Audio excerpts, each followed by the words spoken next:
Deep in rural Tennessee, something sinister was happening behind closed doors. A foreclosed farm sat abandoned for months. The bank had seized the property after the owner defaulted on a $200,000 mortgage. But they had no idea what was left behind. For weeks, neighbors heard strange sounds echoing from the property. Low, haunting calls that pierced the night air. Sarah Mitchell lived just half a mile away. She knew those weren't ordinary farm sounds. Something was desperately wrong. The sounds grew weaker each night. More desperate. More urgent. Sarah couldn't ignore it anymore. She placed an anonymous call to animal control, her voice shaking as she described what she'd been hearing for 3 weeks straight.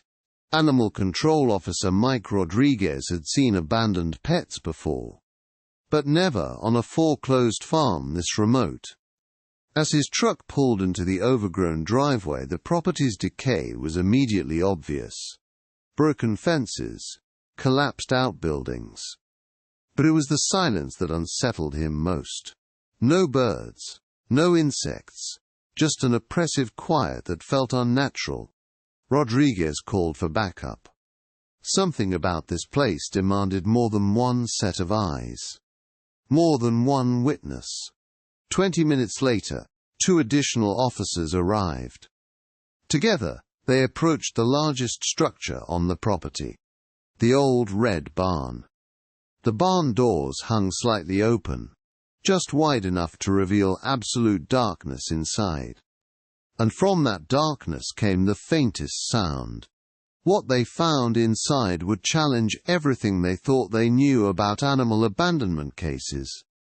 If you're finding value in this, hit subscribe, so you don't miss what's coming next. The rescuers arrived at dawn, armed with crowbars and bolt cutters.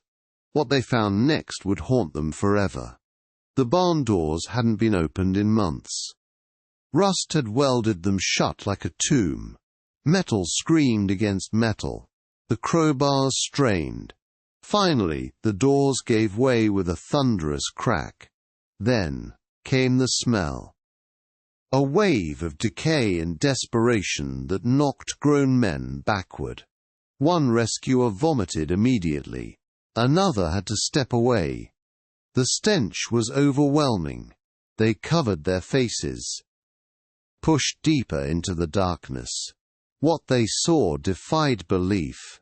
A skeletal figure emerged from the shadows, barely recognizable as a horse. Her ribs were visible through paper-thin skin.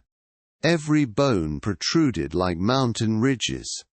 But her eyes burned with fierce determination. She was guarding something. The mare's ears pinned back. Her nostrils flared. Despite her weakness, she was ready to fight. She positioned herself between the rescuers and the back of the barn. Protecting her secret, every instinct screamed danger. But she held her ground, a living skeleton with the heart of a warrior. The rescuers froze. They'd never seen anything like this. What was she hiding back there? As we discussed, the rescuers had made it inside the foreclosed barn. But what they found defied every rescue protocol they knew. The mare stood like a sentinel, blocking every path to the back of the barn. Her ribs showed through matted fur, every bone visible beneath paper-thin skin. Dehydration had left her eyes sunken. Her lips cracked and bleeding. She should have collapsed weeks ago. Yet she remained standing. The rescuers offered fresh hay, clean water, basic survival needs. She refused everything. Her position never wavered. Every attempt to move past her was met with fierce resistance. Despite her weakness, she had enough strength for one purpose: to guard whatever lay in those back stalls. The team realized they weren't dealing with a typical rescue. This mare was protecting something more valuable than her own life. Something hidden in the shadows behind her desperate stand. The mare's protective stance wasn't just fear.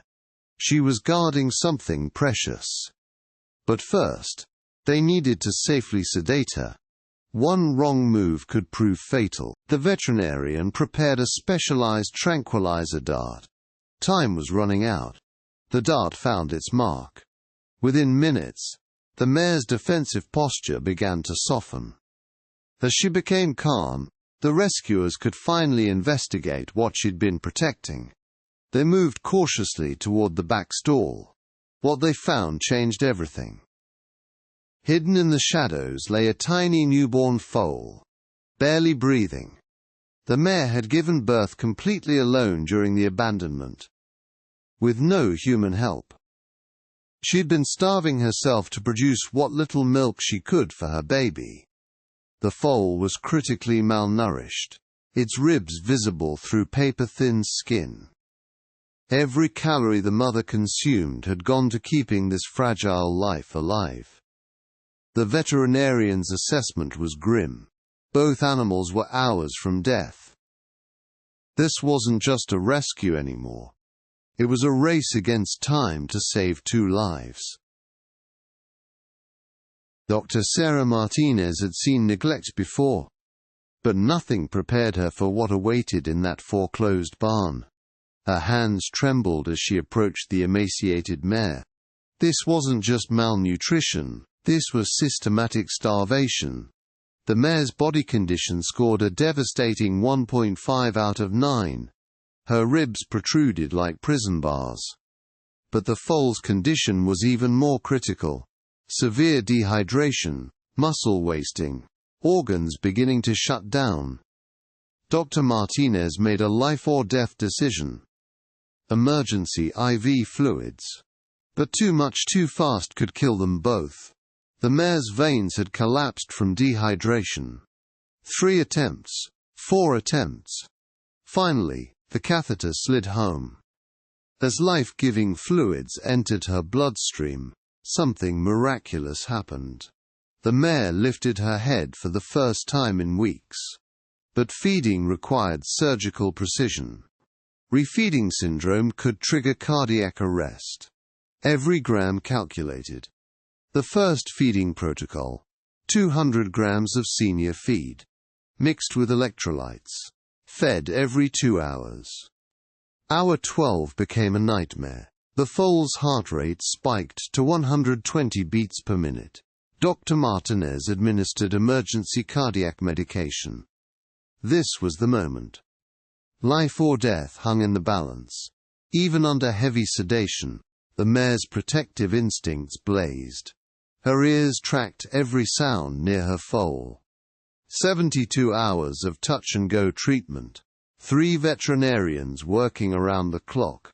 Hope hanging by a thread. But sometimes medicine alone isn't enough. What happened next would defy everything Dr. Martinez understood about healing. 3 months after that desperate rescue, something extraordinary was happening at the sanctuary. The mare, who could barely stand, was now walking confidently through the pastures.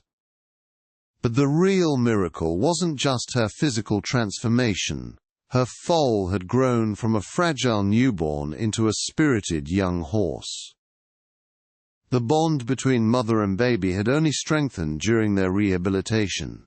Every day brought new progress, new hope, new life. The rescue team visited regularly, watching in amazement as their darkest day became their greatest triumph. But finding the perfect permanent home proved to be another challenge entirely. After 6 months of searching, they found a family ranch with acres of open land. The owners had lost their own horses years earlier and were ready to love again. The day of the transfer, even the hardened rescue veterans had tears in their eyes. What started as a routine foreclosure inspection had become something none of them would ever forget. Today, both horses are thriving in their new home, a living reminder that miracles do happen. Sometimes the greatest treasures are found in the most unexpected places. If this opened your eyes, smash that like button and subscribe for more.